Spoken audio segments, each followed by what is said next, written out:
A partir de 1º de janeiro, o salário mínimo no país passou a ser de R$ 1.302. Na próxima semana, representantes do governo e de centrais sindicais se reúnem para discutir a construção de uma política de retomada de valorização do salário mínimo, que pode alterar o atual valor. A reportagem é de Giana Rodrigues. O governo Lula deve se reunir com as centrais sindicais na próxima semana para discutir uma política de valorização do salário mínimo. E se o valor estipulado para este ano permanecerá em R$ 1.302 ou se será reajustado para R$ 1.320.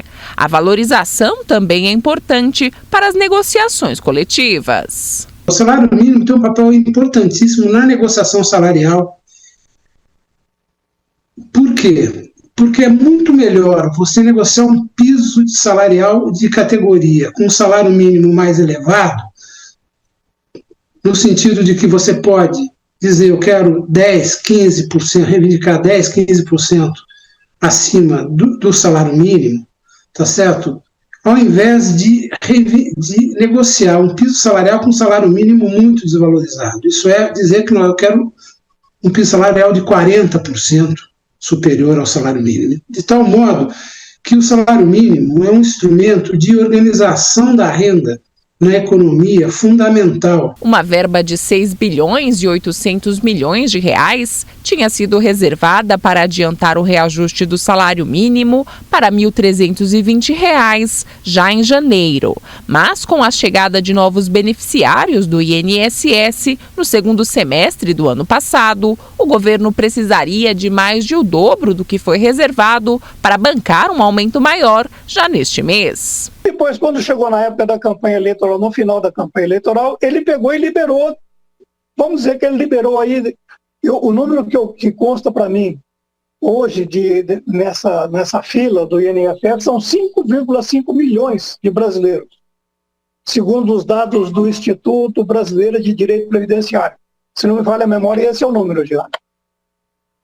Esse contingente estava represado e foi liberado agora, por conta das eleições. Então esse pessoal começou a ir na agência do INSS e começou a receber. Mais de 60 milhões de brasileiros têm o salário mínimo como referência.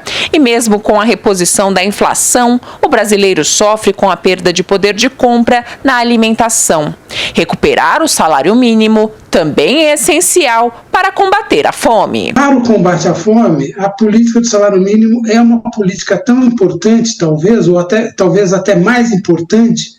Eu não gostaria de comparar, mas eu diria que a sua importância é elevada, é grande, tá certo? Como a política do Bolsa Família. Quer dizer, nós temos dois instrumentos, esses dois instrumentos têm papéis decisivos para resolver o problema da fome no Brasil nos próximos anos. Durante os primeiros mandatos de Lula, a política de valorização do salário mínimo foi uma demanda dos trabalhadores. Encontrou total apoio do Ministério do Trabalho e do presidente da República. A expectativa é que essa demanda seja retomada como estratégia para a volta do desenvolvimento do país. Nós temos que fazer com que a economia do Brasil ande.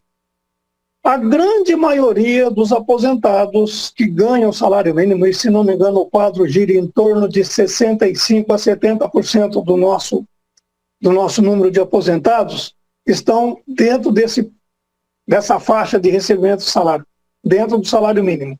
Então qualquer R$20, R$30 a mais que você acrescenta no benefício desses nossos companheiros, isso vai direto para o consumo.